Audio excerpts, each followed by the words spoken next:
ఈరోజు నిజంగా ఆసక్తి రాను రాను తరాల తరమంబడి తరం ఆసక్తి సన్నగిల్లిపోతుంది. ప్రేమైన వాళ్ళారా, ఇంతకుముందు ఎక్కడో మీటింగ్లు పెట్టి ఆ ట్యూబ్లైట్లు కట్టి అంత గ్రౌండ్ అంతా కట్టి పెడితే సైకిల్ వేసుకొని, బండ్లు వేసుకొని, ఆటోలు వేసుకొని, ట్రాక్టర్లు వేసుకొని మీటింగ్స్కు వెళ్ళేవారు.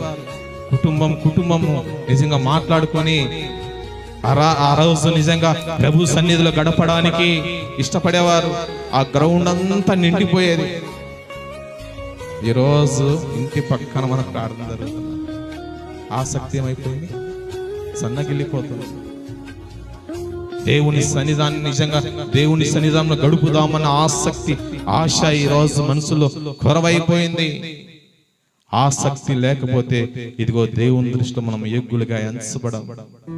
దేవుడు నీ పరిమాణం చూస్తాడు. నీలో ఎంత ఆసక్తి ఉందో, నీలో ఎంత ఆశ ఉందో, ఆశ కలిగిన ప్రాణాలను దేవుడు తృప్తిపరుస్తాడు.